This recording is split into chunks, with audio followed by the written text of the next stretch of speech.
Hello everyone, welcome back to Shipra's world यानी कि शिप्रा की दुनिया में आप सभी का स्वागत है। और अभी हो चुका है इवनिंग का टाइम, लगभग 4:30 पौने 5 बज गए होंगे और मैं बना रही हूँ पोहा। आप सोचोगे पोहा बना रही है तो इतनी सिंपल रेसिपी क्यों दे रही है, तो यहाँ पर मैं बना रही हूँ चाइनीज़ पोहा, इसलिए आप लोगों को रेसिपी दे रही हूँ। तेल गरम कर लिया था, जीरा चटका लिया था और इसमें मैंने टमाटर और शिमला मिर्च ऐड कर दिया है। और अब इसमें बेसिक मसाले ऐड कर देंगे, जैसे नमक है, लाल मिर्ची पाउडर है और ये सारे जो मसाले होते हैं जो हम डेली यूज़ करते हैं वो सारे मसाले ऐड कर देंगे। और यहाँ पर मैं मैगी मसाला ऐड कर रही हूँ इसमें। तो ये जो पोहा है ना, काफ़ी टेस्टी लगता है। और अभी मैं इसमें ऐड कर रही हूँ टमाटो केचप, और आपके पास सोया सॉस अवेलेबल हो तो आप वो भी ऐड करना अगर कभी बनाओ, तो मेरे पास अभी है नहीं।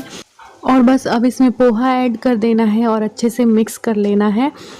जब कभी आपके पास चाउमीन या हक्का नूडल्स या फिर मैक्रोनी वगैरह ना हो और बच्चों का कुछ चाइनीज़ खाने का मन करे, तो आप इस तरीके से चाइनीज़ स्टाइल में पोहा बनाकर भी उन्हें दे सकते हैं। ये बहुत अच्छा टेस्टी भी लगता है और बहुत अच्छा ऑप्शन है। जब हमारे पास कोई भी चीज़ अवेलेबल ना हो तो पोहा तो मोस्टली हमारे घर में होता ही है, तो आप बच्चों को ये बनाकर चाइनीज़ स्टाइल में खिला सकते हैं। और एंड में बस इसमें थोड़ी सी चीनी ऐड कर दीजिएगा और अच्छे से मिक्स कर लीजिएगा। तो ये बहुत ही यमी, बहुत ही टेस्टी बना था। अगर आपने कभी ट्राई नहीं किया है तो इसे ज़रूर ट्राई कीजिएगा, इसीलिए मैंने इसकी रेसिपी शेयर की। अगर किसी ने ट्राई ना किया हो तो ज़रूर ज़रूर ट्राई करना, बच्चों को भी पसंद आएगा और बड़ों को भी पसंद आएगा, और रोज़ रोज़ वही टेस्ट से बोर हो जाते हैं तो थोड़ा डिफरेंट भी हो जाएगा। और यहाँ पर बस पोहा वगैरह खाने के बाद यहाँ पर मैं आ गई हूँ सब्ज़ी वगैरह धोने के लिए। ये जो सब्ज़ी है वो कल ली थी और इस 24 घंटे रखने के बाद मैं यहाँ पर बेकिंग सोडा जो होता है ना, उससे इसे क्लीन कर रही हूँ और उसे ये जो वेजिटेबल बास्केट होती है ना, उसी में रख दूँगी। फ्रिज में मैं अभी नहीं रखूँगी क्योंकि कुछ सब्जियाँ ऐसी हैं जो फ्रिज में रखने की हैं और आलू वगैरह जो है वो बास्केट में रखने के ही होते हैं। तो जब इसका पानी थोड़ा सा झटक जाएगा ना, उसके बाद फ्रिज में रखूँगी थोड़ी देर बाद। तो यहाँ पर मैं फली को भी धो रही हूँ, भिंडी, फली, टमाटर, आलू, सारी सब्जियां ही लेके आए थे हम। कल मैं और मेरे हस्बैंड थोड़ा सा बाहर गए थे, मतलब बाहर तो क्या, सब्जी लेने गए थे। तो बस थोड़ी बहुत सब्जियां मैं ले आई थी, जो जो मुझे नई सब्जियां दिख रही थी। बाकी तो सेम वही सब्जियां आ रही हैं, कुछ नई सब्जी नहीं आ रही अभी।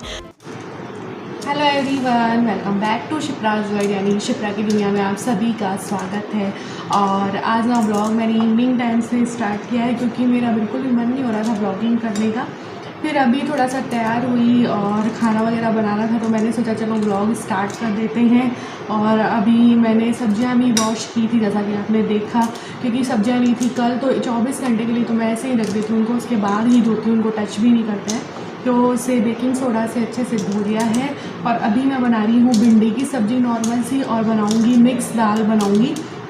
तो बस सिंपल सा डिनर रूटीन रहेगा। ब्लॉग मैंने स्टार्ट कर दिया है, पता नहीं कहाँ तक जाएगा ब्लॉग, मुझे कोई आइडिया नहीं है, बट हाँ स्टार्ट कर दिया है। क्योंकि अगर मैं 1-2 दिन ब्लॉग्स नहीं अपलोड करती हूँ तो मेरे पास कमेंट्स आने लगते हैं कि दी आपका ब्लॉग नहीं आया, क्या हुआ। तो इस वजह से मैंने सोचा कि चलो आप लोगों के लिए छोटा सा ही सही लेकिन ब्लॉग स्टार्ट तो करते हैं। तो चलिए पहले भिंडी वगैरह कट कर लेती हूँ और सब्ज़ी छौंक देती हूँ। भिंडी की सब्ज़ी सबको बनानी आती है, इसलिए इसकी रेसिपी नहीं दूँगी क्योंकि सिंपल सी सब्ज़ी होती है। तो देखते हैं ब्लॉग कहाँ तक जाता है, फिर थोड़ी देर बाद मिलती हूँ आप लोगों से।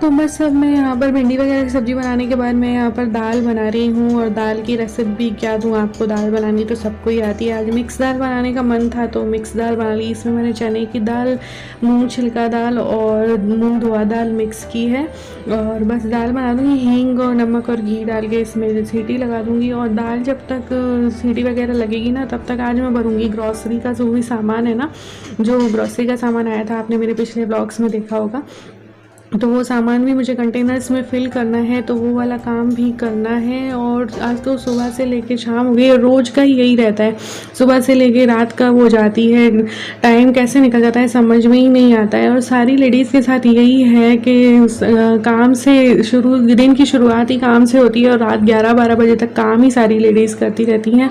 और लेडीज़ अपने लिए तो जीती ही नहीं है मेरे हिसाब से। घर परिवार फैमिली में ही अपना सारा टाइम उनका निकल जाता है और अपने लिए उनके पास टाइम भी नहीं रहता है बिल्कुल भी। तो यहाँ पर बस मैं ग्रॉसरी का सामान फिल कर रही थी। जो ज़्यादा सामान है जैसे चावल वगैरह एक्स्ट्रा है वो बड़े कंटेनर्स में फिल कर दिया, एक्स्ट्रा जो दालें वगैरह है वो भी बड़े कंटेनर्स में डाल दी हैं। और ये जो डेली के जो कंटेनर्स हैं ना किचन के लिए, उसमें जैसे कुछ डेली में यूज़ में आने वाली दालें वगैरह हैं जो कि डेली बनानी होती है, तो वो मैं इन कंटेनर्स में फिल करके रखती हूँ। और जब मैं फिल कर ही रही हूँ तो सामान फिल करते करते टिप्स भी दे देती हूँ कि दालों वगैरह में कीड़े ना पड़े। जैसे कि अभी सभी लोग एक्स्ट्रा सामान भी मंगा के रख ही रहे होंगे, तो इसमें आप नीम के पत्ते भी डाल सकते हैं या आप तेज पत्ता ऐड कर सकते हैं। दाल है, चावल है, इनमें ताकि कीड़े ना पड़े, या लौंग डाल सकते हैं आप। तो ये सब चीज़ें डाल के आप अपने सामान को लंबे टाइम तक सेव कर रख सकते हैं। और ये देखिए सारे कंटेनर्स मैंने फिल कर दिए। ये चावल है बासमती चावल, ये खिचड़ी वाले चावल हैं, और ये है अरहर दाल, और ये है चना दाल, और ये मूंग दाल है, मूंग छिलका दाल, और ये मूंग धोआ दाल जो कि हमारे घर में ज़्यादा लगती है, ये बड़ी है। और ये दलिया, पिछला बचा हुआ दलिया भी मैंने इसमें मिक्स कर दिया है क्योंकि दलिया ही है, अलग अलग है लेकिन है तो दलिया ही। और ये भी खिचड़ी वाले चावल हैं। तो ये सारे कंटेंट्स भरे भरे कितने अच्छे लग रहे हैं ना। तो एक काम ये भी ख़त्म हुआ। और ग्रॉसरी का सामान फिल करने के बाद मैं यहाँ पर दाल में तड़का देने के लिए आ गई हूँ, क्योंकि 8 सवा 8 का टाइम हो गया और सबको भूख भी लगने लग गई होगी। तो मैंने सोचा चलो फटाफट से दाल में तड़का दे देती हूँ, क्योंकि सब्ज़ी बनी हुई है और आटा भी मैंने पहले ही लगा लिया था, बस दाल में तड़का देना बाकी रह गया था। तो बस हमारे यहाँ प्याज लहसुन तो आपको जैसे पता ही है खाते नहीं है, तो ओनली टमाटर और हरी मिर्ची का तड़का दूँगी। और बस सिंपल सा आज मैंने डिनर इसीलिए बनाया था क्योंकि मुझे ग्रॉसरी का सारा सामान फिल करना था। और जब तक फिल नहीं करो ना, तो वो जो छोटा रूम है ना स्टडी रूम, उसमें मैंने सामान रख दिया था, तो वो बहुत ज़्यादा बिखर सा गया था, फैल सा गया था। तो ये काम करना भी आज बहुत ज़रूरी था। तो बस ये मैं तड़के की तैयारी मैंने कर ली है। इसमें सारे मसाले डाल दिए, दाल में ऐड कर दूँगी और हमारी दाल भी तैयार है। और बस फटाफट से अब डिनर कर लेंगे और उसके बाद बस वही सोने का काम है। और तो फ्रेंड्स, डिनर वगैरह मेरा सारा हो चुका है और बर्तन वगैरह भी मैंने क्लीन कर लिए हैं। किचन को भी क्लीन कर लिया है, क्योंकि आपको पता है किचन क्लीन किए बिना और बर्तन वगैरह साफ़ किए बिना मुझे नींद नहीं आती है। तो सारे काम हो चुके हैं और देखिए काम करते करते क्या हालत हो गई। तैयार भी होना शाम को तो भी रात होते होते तो ये हालत हो जाती है। और एक तो वैसे ही गर्मी भी बहुत ज़्यादा पड़ रही है, और आज मैंने ये सूट पहना तो और ज़्यादा गर्मी लग रही है। तो सारे काम हो चुके हैं और फाइनली है सबसे बड़ा जो हेडेक था ना ग्रॉसरी फिल करने का, वो भी हो चुका है। क्योंकि उसकी वजह से ये जो रूम है ना सारा बिखर गया था और सामान को भरना भी ज़रूरी था, क्योंकि कब तक ऐसे रखती तो कंटेनर्स में डालना भी ज़रूरी हो रहा था। तो वो काम भी हो गया, डिनर वगैरह भी हो चुका। और ब्लॉग्स आप लोगों को कैसे लग रहे हैं? आप लोगों के कमेंट्स भी नहीं आ रहे हैं इन दिनों, काफ़ी कम हो गए हैं कमेंट्स भी। तो प्लीज़ मुझे कमेंट्स किया कीजिए, अपने सजेशंस भी आप दे सकते हैं मुझे। और आपकी कोई रिक्वेस्ट हो तो वो भी आप लोग मुझे बोल सकते हैं, तो वो मैं ज़रूर पूरी करने की कोशिश करूँगी। और आज का ब्लॉग कैसा लगा ये मुझे ज़रूर बताना, क्योंकि ये मैंने इवनिंग टाइम से ही आज स्टार्ट किया था। मेरा बिल्कुल भी मन नहीं हो रहा था ब्लॉगिंग करने का, 2 दिन से मेरा बिल्कुल भी मन नहीं हो रहा था। फिर आज फाइनली मैंने सोचा चलो ब्लॉगिंग करते हैं। और वैसे भी सारा दिन काम में ही निकल जाता है, मेरा क्या सब लेडीज़ का ही काम में निकल जाता है। सुबह से लेके रात तक काम ही काम, कभी कुछ लगा ही रहता है। साफ़ सफाई है, खाना पीना है, बर्तन है, क्योंकि अभी तो सभी के जो लोग मेड रखते हैं उन लोगों के भी मेड वाली प्रॉब्लम चली रही होगी, मेड नहीं आ पा रही है अभी। और कुछ जगह पे तो आने लगी हैं, हमारे यहाँ पर भी मेड्स आने लगी हैं। अब सबने शुरू कर दिया है बुलाना, तो मेड वगैरह भी वैसे सभी लोग अवेयर हैं आजकल। वो मेड वगैरह भी मास्क वगैरह लगा के आती हैं, हाथ वगैरह क्लीन करती हैं, सब करती हैं। नीचे हमारे भी आती हैं, नीचे वाले घर में। ऊपर बट मैं मेड नहीं रखती हूँ, नीचे तो आने लगी है। ऊपर मैं सोचती हूँ कि चलो मुझसे जितना बन पड़ता है मैं खुद ही कर लेती हूँ, तो सारा टाइम इसीलिए मेरा निकल जाता है। तो ब्लॉगिंग भी मैं डेली नहीं कर पाती हूँ क्योंकि थकान ही इतनी हो जाती है। तो चलिए फ्रेंड्स, इस व्लॉग को मैं यहीं पर एंड करूँगी। व्लॉग कैसा लगा और मुझे ज़रूर बताइएगा। और ये तो रही रोज़ की कहानी हम सभी की।